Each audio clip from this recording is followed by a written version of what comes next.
Welcome to Side Conversations of Marketing, Management, and Money. Yes, our podcast is all things small business, but in these side conversations, we deviate a little bit, and we might go into politics, religion, social, economics, or health, whatever we feel like talking about. So if you're interested in learning a little bit of our take on other issues, welcome to Side Conversations. Hey guys. Marketing, Management, Money, here with Ryan, Ethan. We're going to get off on a little bit of a tangent today, but it's not a full-on tangent. Like sometimes we just rant. This isn't going to be a rant. This is going to be backed up. That's yet to be determined. No, this is not going to be a rant. But what I want to talk about today is I want to talk about an aspect of business that's not really an aspect of business, but is. And that is your health, your personal health. And we're going to make this a side conversation where it's not going to be a full-on episode. And really the difference between side conversations and episodes is how anecdotal they are. On the episodes, we really try and keep it more grounded in business principles. Factual. Yeah. And so on the side conversations, we allow some more, just opinionated comments to creep in.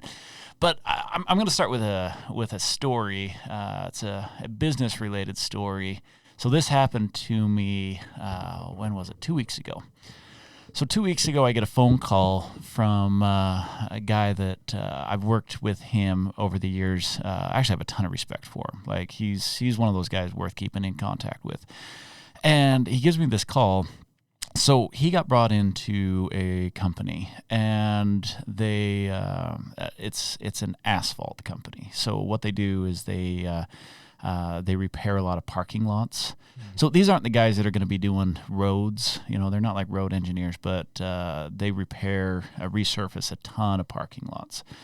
And the company is very successful. Like they're competitive. They're growing, doing really well.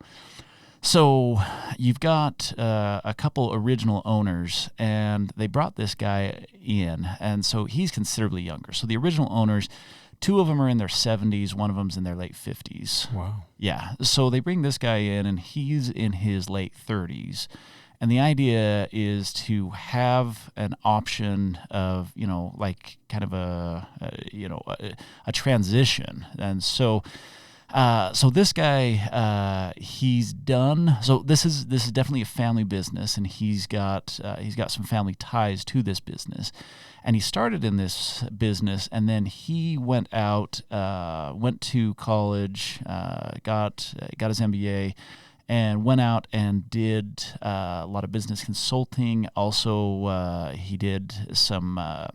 He worked for a small business lending group that he oversaw all of the proposals that would come in. I don't know if like an underwriter is probably not the best way to describe it, because it was more of a specialized program. But anyway, so he would review all of these small business high risk loans, because that's what they specialized in, is stuff that wasn't bankable.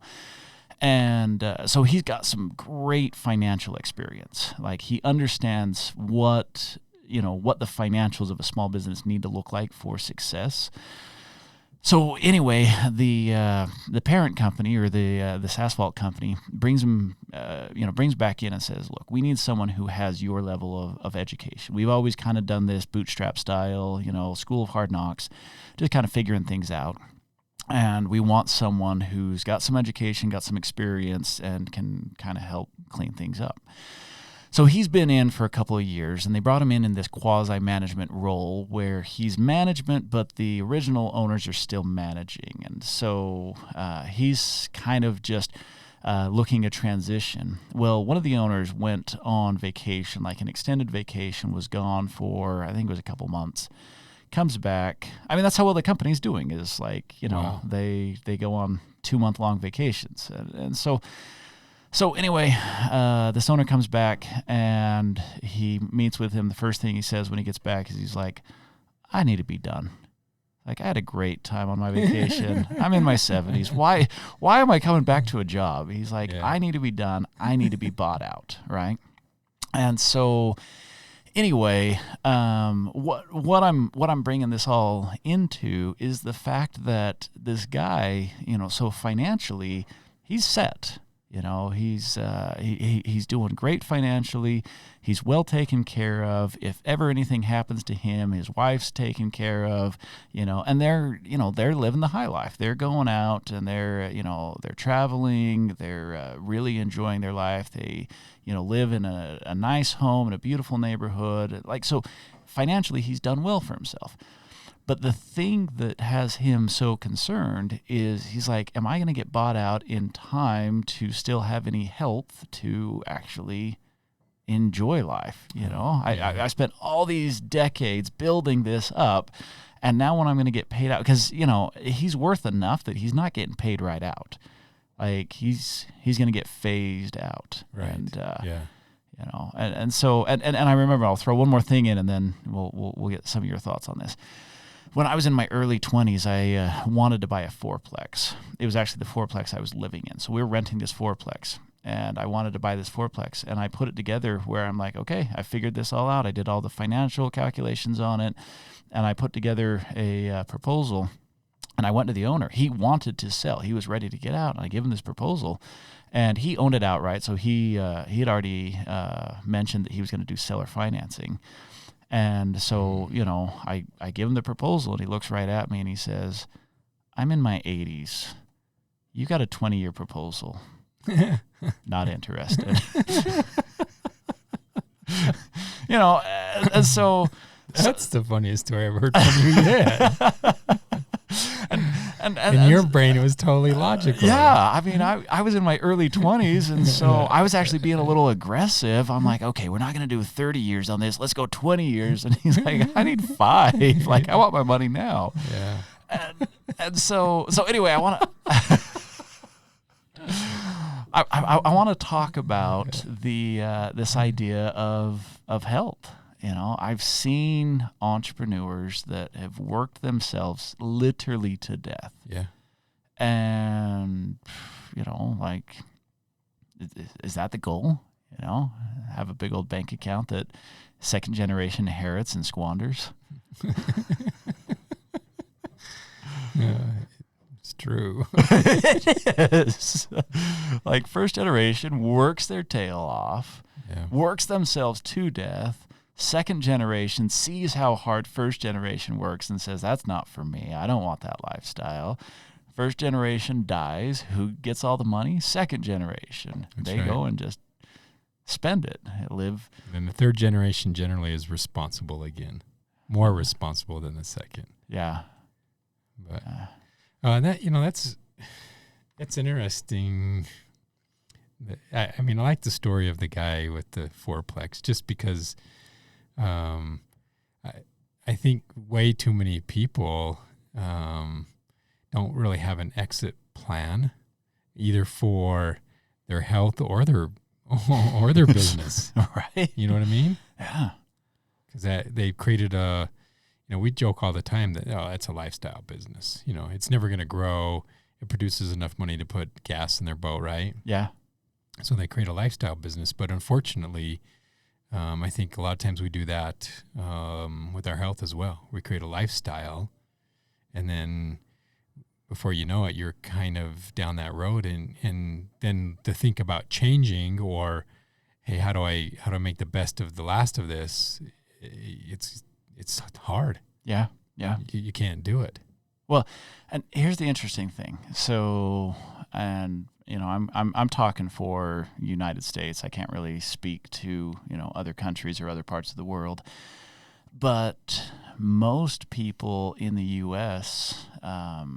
They're healthy enough in their 70s and 80s, but they're not that healthy. Well, the average, what is the average man? I don't remember if it's 72 or 76 now. Lifespan? Yeah. It's closer to 76. I don't know the exact number, but that's what I think I remember was like 76, which that means that some people live older than that and a lot of people die younger than that, right? Right. Yeah. If you think about average. Right. But when I hear someone that died at 68 and they're like, he died so young, and I'm like, no, I'm sorry, he was average. Yeah. Maybe a little bit below average, That's but right. not significantly.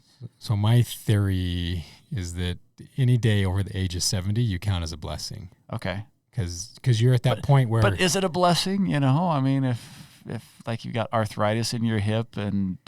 Yeah, well, I mean, everyone's hobbies are a little bit different, you know. Both you and I, our hobbies are tied more to outdoor and they're aggressive, being they're active, you know, versus, you know, I know some people their hobby is, you know, another gentleman that I know, he's he's into his 80s now, but he literally can tell you any TV series that pretty much has existed, the years that it ran, the seasons that it was, right? That's his hobby. That sounds horrible to me. Well, me too. But good for him. Yeah, but that's his hobby. And the weird thing about it, the man he's brilliant mentally, but for whatever reason, which is even also weird because I know he loves to travel. Yeah. So he does travel, but I mean, I know he's seen more national and state parks in the United States than I have.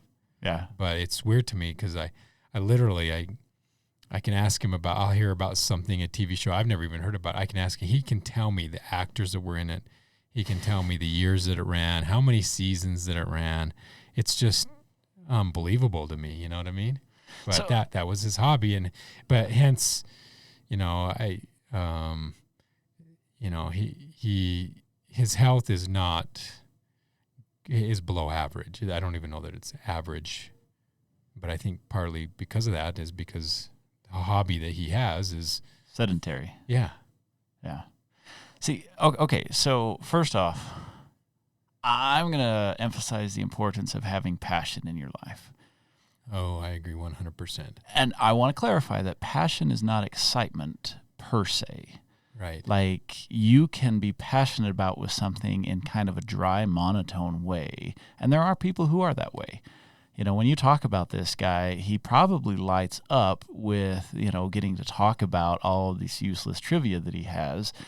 But I don't know that he's like bouncing off the walls telling you. He probably just wants the opportunity to share, you know, stats and figures about information that he's the expert on. The weird thing about it is I don't even know that he realizes that he's an expert in that. Really? He just knows it. Okay, but so that's really interesting because I know, and this is how you know you're old, if people say, I know a gentleman. So I know another older gentleman that his passion is poetry. Oh, really? But the problem is he's not doing it for him. He's doing it for others. He's trying to show others that he's still kept his mind, that he's sharp. And there's better ways to do it than poetry.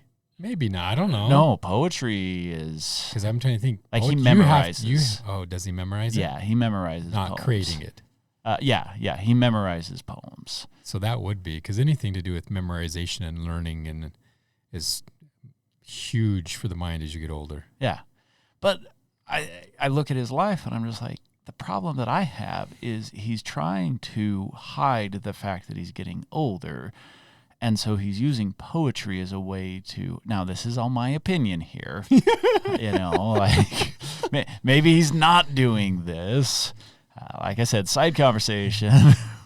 But, you know, when I see him tout poems, it's to prove to other people that, see, I know all this stuff. And so when you make the comment about, you know, the guy you're talking about with all the TV stats, he, you know, where he's like, he doesn't even realize it. I'm like, well, that's a true passion. Like, a true passion is something that you'll do regardless of other people. Oh, yeah, yeah. And so if you're still just trying to impress people, and I mean, I guess maybe your passion could be impressing people, but when people don't care, you know, if you have to get the trophy to win, it's not really winning. No, that's right. Well, see, and I'm a firm believer that many, many, many forms of competition are actually detrimentary to an individual. Then detrimentary? What? No, detrimental? Yeah, that works too. I mean, detrimentary is great. Yeah. I'm sticking with it. Okay. Detrimentary, whatever that actually means. I'm gonna Google it. You do that. But yeah, competition. I think it creates worse habits, more stigmas than like I like the word that you use, passion. Doing it because I love to do it, and I do it for myself versus trying to compete with someone else. So competition, I don't say overall is unhealthy because it does drive people to do some amazing things. But I see people who do so many dumb things because of competition. So I recently got back from Helsinki. First time I've ever been to Finland. Fabulous place. It's a beautiful city, by the way. Like, it really was a cool city. And it was fun to be that far north in June. Okay. Like, that's the furthest north that I've ever. So Helsinki has the most northern metro system in the world. I'm like, oh, that's kind of cool. So. And that's useless information. No, it's fabulous. So anyway, when I'm there, I have this business partner that I'm working with, and he's like, "How long are you going to be in Helsinki?" And I'm like, "Just a couple of days." And he's like, "Well, let's do something. Like, I want to show off Helsinki." He's like, "What do you like?" And I said, "Well, isn't Finland known for its saunas? Like, aren't you guys world class for saunas?" He's like, "Yep." I'm like, let's go sauna. And he's like, "Okay." It was fabulous. Like, I had a wonderful time. It was great. We'd go and sit in the sauna, and then you'd cool off in the ocean, and then you'd go back into the sauna. I'm like, this is the way to live. But while we're sitting there, and I was just kind of commenting. I'm like, I'm a weak American. I can't handle too much. And he tells me about these sauna competitions. Sauna competitions? Sauna competitions, right? Okay. And so now I'm just repeating what he told me. So, don't. Anyway, he's telling me about these sauna competitions, and there was this Finn who he was like and I'm like, what exactly? Like, how long you can stay? He's like, yeah, how hot they make it and how long you can stay in there. They just keep making it hotter and hotter and hotter. Slow cooking. Yeah. So anyway, there was these sauna competitions, and there were these two Russians that were going to try and beat this Finn. And they train, and then they set up this competition. And they just keep like raising the temperature, and finally someone says, "Look, this is bad." No, what happened was one of the guys collapsed. One of the Russians probably died. Yeah. So hear the story out, right? So one of the Russians collapsed, and they're like, "Okay, this is bad." So they hurry and pull him out, and he had to go to the emergency room. I don't know if he went into a coma, but I don't know if he survived or not. The other Russian was already dead. He just hadn't collapsed. Over? He just was still propped sitting, and he was dead. The Finn was not dead. He was still conscious. It had burned his face. It was so hot. Like, he has, these face burns or something. Anyway, they found out that the Russians took painkillers to try and, they had painkillers in their body. And so, when you talk about competition and, no, don't. It's like those eating competitions. I don't get that. Have you seen those guys that can down a hot dog in one swallow? Yeah. They eat 40 in a sitting. I'm just like, you got to be kidding me. So yeah, I don't remember where we were or how we got here, but so I want to go back to business health, right? Or I wanted to go back to maintaining your health while running a business. Personally, I have never come across anyone who's let their health go who hasn't regretted it. And, I'm not talking you have to have optimal health. However, my personal belief, if I can talk here, my personal belief is Could be detrimentary. It is detrimentary. Yeah. That optimal health is worth it. Yeah. Like, everyone thinks that it's too much. It's like, I don't want to take all the time and all the effort. And I'm like, it's so worth it. So worth it, because it just improves every other aspect of your life. But the amazing thing, and I don't believe in being because when I see hardcore bodybuilders, you know what I mean? I'm not classifying bodybuilding as optimal health. No, either In am I. fact, And that's why I'm bringing it out as the clarity that there's extremes both ways. So, being extremely lethargic and the, results that come from that, along with the extreme gung-ho, weightlifting, and I need to do, 150 marathons in 150 days. I just saw some lady trying to do that. I'm just thinking that's not what we're talking about. But you get to a point in life like where boredom kind of kicks in. You've been there, done that. Yeah, but I can think of better things to do than 150 marathons in 150 days. What would you do? Me? Yeah. Oh, you know what I would do. I would travel. Okay, but do you think you'd get burned out on travel? Yeah. Because, I just got back from a week and a half in Europe, and I built in some time, some personal time. And it's the traveling that burns me out. It's the actual transportation piece of the travel. This one kicked my butt. I was constantly on the plane, train, or the trains, whatever. All of that, the sitting, waiting in places. That's the piece I hate. If you get rid of that, because I love seeing new things. Mm-hmm. I love seeing new cultures and environments, understanding, why they are, the way they are, because you just have such a greater appreciation for cultures and countries. Yeah. I'm a true believer that what you don't understand, you have two options. You're either going to fear it or you're going to kill it, right? It's kind of sound like the same thing. No, fear meaning I run from it. I'm scared of it. Versus I'm going to aggressively attack it because I don't understand it. Okay. So I guess you could kind of put them in the same. I'm definition, going with the third option of you could learn to understand it. Well, that's what it should be. But too often history has shown that when we don't understand someone, we generally don't take the time to understand it, right? Because it's so, that word foreign, foreigner, that's exactly what it is. You were raised different. I don't understand it. Hence, I don't even want to be around you because you're just weird and, you know what I mean? Or, well, you're just totally stupid and a moron, and why do you think that way? Hence, I'm going to dominate you. Yeah. And so that, unfortunately, that's what happens way too often versus the whole, hey, look, if I at least spend some time with you and understand it, I may not want to adopt it in my life, but at least I'll come to a point where I'll respect it because I at least now understand and appreciate why you do what you do.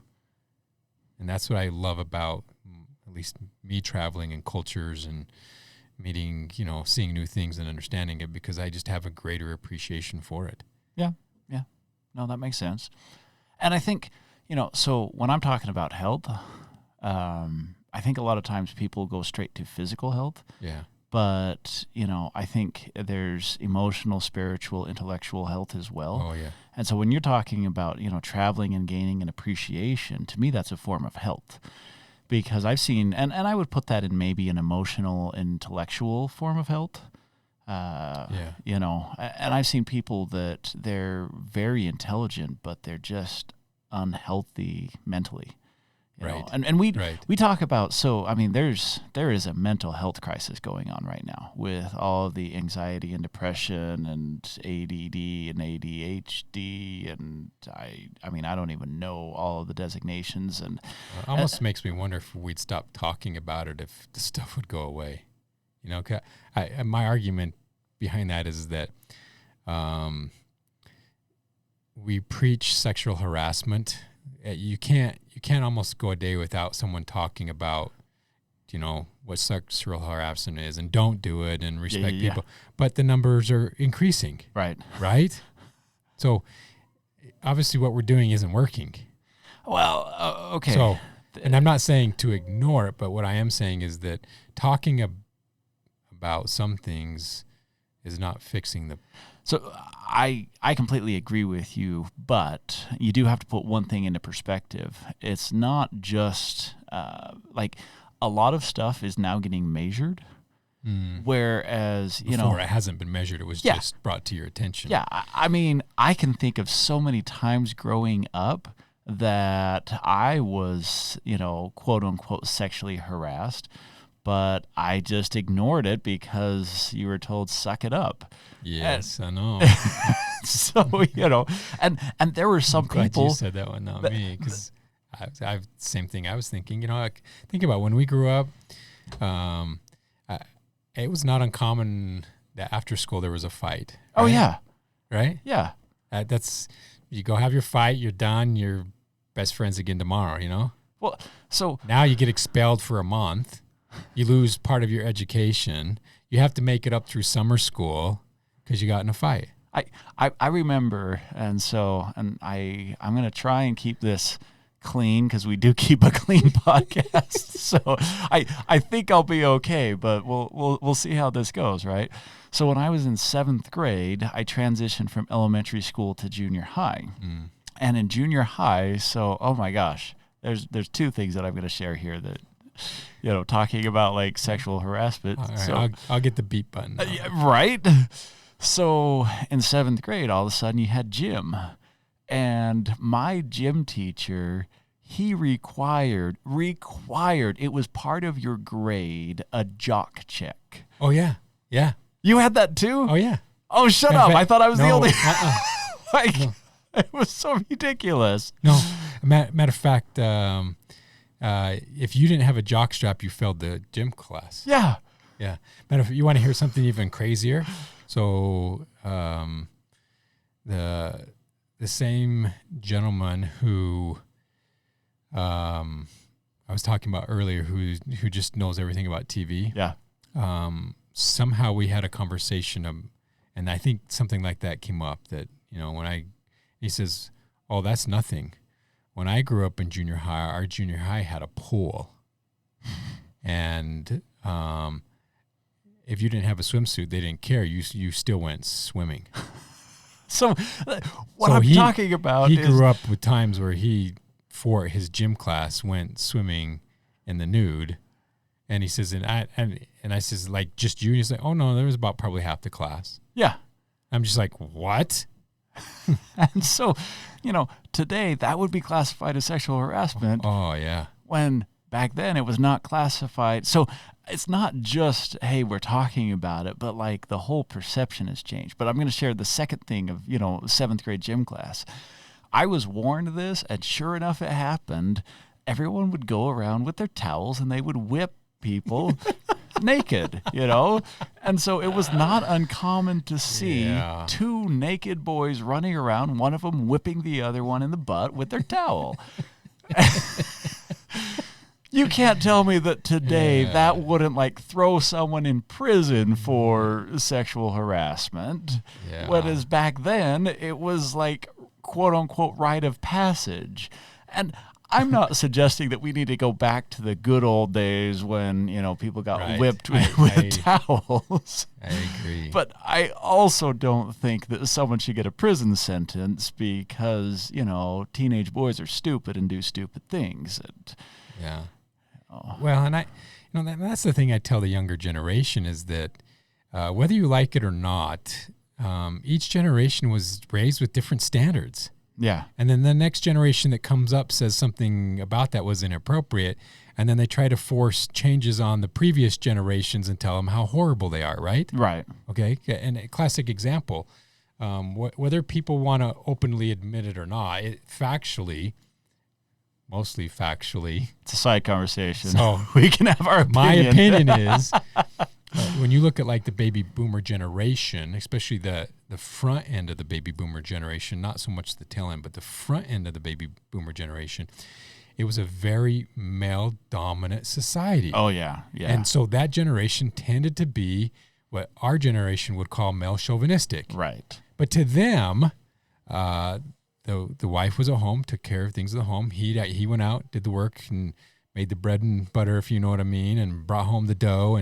And so it wasn't I look at it and I tell most people, look, calm down. You have to understand. If you don't understand that piece of them, of course they're male chauvinistic, but they were raised with that was an okay standard. Well, here's the crazy thing. So my parents, there was, and I'm trying to remember what happened. This wasn't too long ago, just a few months ago, where my dad, in my opinion, was being chauvinistic. And I kind of went to my mom and I'm just like, hey, are you okay with that? And she's like, oh, I like that. Like she wanted it. And it wasn't from like her being suppressed. It was, she felt like he was taking care of her and watching out for her. And she appreciated, that behavior. And so now that doesn't mean that that's always been the case. There are many, many examples of abuse. Yeah. But even the term abuse, I look at things that it's like, oh, you're so abusive. And I'm just like, okay, let's get clear on what abuse is versus, someone can be ornery, someone can be mean, Right. And I'm like, there's a big difference between mean and abusive. Well, and exactly. And you see it in the workplace and, that someone's having a bad day and they snap. Well, he abused me. That they yelled at me. Okay, well, what did you do wrong? Yeah. Well, I wrecked the car. And he yelled at you. Did he hit you? No. Did he calm down afterwards? Yes. But was it repeated? Was it? Yeah. But I don't know. I think that goes clear back to, when you don't understand something, what do? You attack it. Yeah. Or there's fear and I hide because I don't know what to do, right? Yeah. Versus, no, why don't you learn to understand the differences in the generations, Well, like my grandmother, which was amazing, even to the day that she died, she would never get caught dead going to the grocery store not being all dolled up. Oh, yeah. Right? Yeah. That was her standard, that you never went out of the house if you didn't look like $1 million. Uh-huh. And I learned to appreciate that and love that fact about her, especially when I go to Walmart today and I'm like, wow, what corner did you crawl out of, So have you ever watched, they're all over the internet, especially on like YouTube, they've taken old footage and they've cleaned it up. In fact, Peter Jackson, is that the guy he's the director? Did I get the right name? I don't know. He did the King Kong movie. I think he also did the Lord of the Rings movies. Could be. Anyway, so he did he took some World War I actual footage, not a Hollywood representation, but actual footage, made a whole movie out of it. Oh my gosh. I think everyone should watch that. If you want to understand what the war was really like, so everything in this was actual. It was actual voice footage. Recordings. Really? So what he did, cool project, right? He took actual footage and they used digital technology to clean it up. So when you see old footage, you picture Charlie Chaplin and he's like super stiff and rigid and everything. No, they flowed like normal human beings. And so what they can do is with digital technologies, they can fill in the gaps, and so they can make it smooth now. Yeah. And then they can also colorize it. They can they can look at the hues of the black and white and figure out what color it should have been. And so it just looks like a regular recording. And then he went back into the London archives and I don't remember if it was in the video or I watched the making of, but he said that he wanted the actual voices of the people. And he wanted them when they were young. So that's why he went in the archives, because he still could have, gotten them when they were older. But he's like, I wanted them when their minds were sharp and clear. And, and they would give firsthand account of what it was like. And then they would hire lip readers. So if ever someone was mouthing something, they would hire lip readers to, be like, what did they say there? And then they would get, professional voiceover. It's extraordinarily well done. And I'm trying to remember the name of it. But fabulous movie. I think everyone should watch it. And it's so crazy because it gives you perspective of what World War I was. Like, my favorite line in the thing is, some guy is like, yeah, we were bored. We were looking for something to do. And so we went ahead and signed up for the Army because this sounded fun. And it was more like a summer camp than it was war. And Wow. And this is firsthand account. And everyone looks at World War I as horrific trench warfare. And I'm like, well, no, they cycled those people out. And so most of the time you weren't, now when you were in the trenches, and there's actual footage of this, like it showed, these rats that were eating a horse, a dead horse. And I mean, this is like real footage, and it shows like they've got a latrine. It's a big old log over a pit, and too many guys sit on it, and it breaks, and the guys fall in the latrine. And this is all actual footage. None of this is made up. It's all I think like they this. cut that branch, put a few marks so it would give away. Right. And so, it was just fascinating to watch that, watch that video. But yeah, different time, different expectations of what people really thought of that war. So. Yeah. And that's what I love about historians, is because as much as a lot of times we don't want to recognize many of the atrocities that happened, there's always, when you dig into it, there's always some and I say logic because I don't know what other use the word, logic on why it took place, why one culture turned on another. There was always there was a reason or a rationale. Yeah. When you look at it at surface level, you're going, wow, those guys were just mean, Yeah. But when you look behind you, go, oh, as much as I still don't think that's a good reason, at least I see why. Yeah. And so you have, I mean, I don't know. I love, looking into, well, I don't know, we're supposed to be talking about health, and it seems like we're talking more about history and cultures and learning to understand them, and so that you can have at least appreciation or respect for them versus, attacking and hating and fearing. Yeah. Yeah. No, I mean, I like the tangent that we got off on. I think there's some value in understanding that and, and looking at that. I don't know. See, another cultural change that I've noticed a lot is how many entrepreneurs, like the old school entrepreneur, wanted to just work hard and make a ton of money.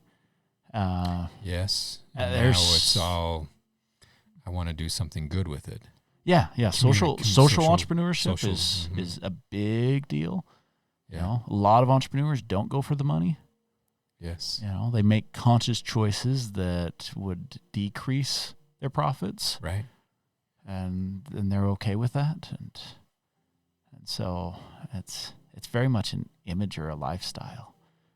Well, and that is, there's so much more about business, and especially with health too, that we're finding that, especially in rural America, a ton of people are moving in from the cities to be in rural America because of the health and the lifestyle that they want that comes from it, that I can work for 6-7 hours during the day and still have time to go ride my mountain bike out in the middle of nowhere. Right.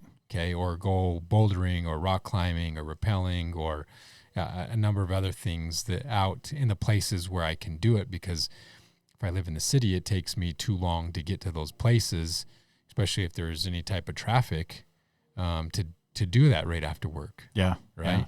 Yeah. If I live in a city, my best thing I can do is go to the city park and run around the park and then feed the ducks. Right. Right.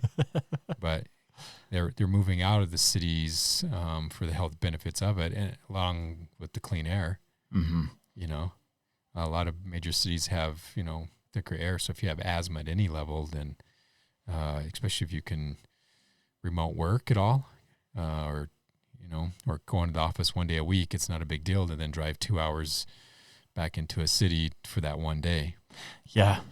We've taken that approach, and it's amazing that I spend more time doing fun things in the city now that I live further away. Yeah. I mean, I spent a lot of time in the city, but it was just trying to navigate through the city. Yeah. I didn't necessarily appreciate what I was doing, or enjoy what I was doing. I'd have to run my errands, and so I'd run them in the city, and it'd take forever. Right. But now getting to do the arts and the entertainment that are offered in a city, like I do that more now than I did when I lived closer to the city. Yeah, because you didn't want to fight traffic. Yeah, I've never lived in a downtown. I think I'm okay with that. Me too. So, all right, well, take care of your health. But seriously, and I know that I'm just kind of saying that as a weird wrap up. So before you wrap up, one thing I've noticed. So the one thing that I recently I need to do more homework on when it comes to health, and I bring this up because I'm sure there's other people in the same thing, is I'm finding that I don't have a consistent, healthy stretching routine. I don't do hardly any stretching, and yet I'm not into yoga or things like that. But heads up, I think that's if you're staying active, I'm finding that that's a piece that I'm missing in my health, is a 5, maybe 10-minute stretching routine on my off days or somewhere in there to help keep the flexibility and the motion and other things, because if you just work certain muscles, pretty soon you'll lose that flexibility if you're not doing it. Right. Yeah. So, and it's super hard to get that back. Yeah. And I've probably lost some. So anyways, that's one of my goals for this year coming up, is to find that stretching routine that I can memorize and easily do, that gets most of the major muscles and gets me some of that flexibility back. So you need to understand the difference between static and dynamic stretching. That's more homework I got to do. It's a huge mistake that people make. I'll give the quick and dirty. So static is where, touch your toes and hold it there, right? Yeah. You're going to hold it there. Dynamic is where you're going to have, picture like a dancer that is like, moving their entire body. Okay. So that's adding flexibility. The movements are very active movements that are adding, flexibility to it. If you do, like, let's say that you're going to go lift weights, and if you do a static stretch, 5 to 10 minutes of static stretch followed by an hour-long, weight training regimen, you're not going to gain any flexibility, because the static on a cold muscle followed by shortening of the muscle through weight training it's dumb, and so like you really should start, your warm-ups should be dynamic and your cool down should be static. Okay, and, good to know. And so if you're after your muscles are already warm, then you can do more of the static. And so that's why, like in yoga, you'll start with like a Bodhi flow. It's a very flowing movement to be more dynamic, as opposed to just holding. Okay. So there's a lot to stretching. So maybe that's your takeaway for the health.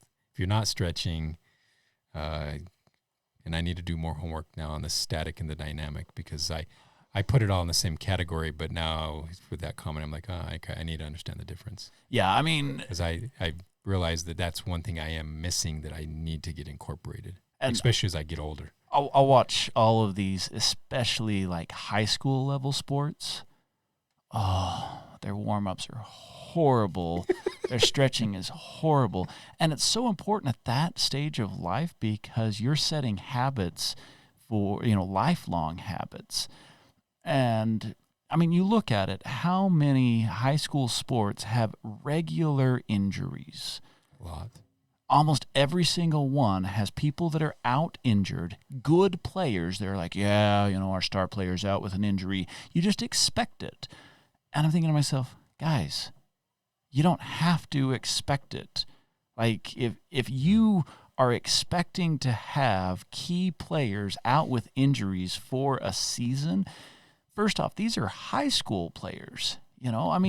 Like look at professional players. Yes, injuries happen, but if you look at professional players, the amount of time they're spending at their sport and the amount of injuries they're getting, it's significantly lower than high school level, versus the time. So, if I'm just doing something for a couple hours after school for one season versus someone who lives and breathes this, you would expect the person who's doing it all the time to get injured more. I'm like, nope.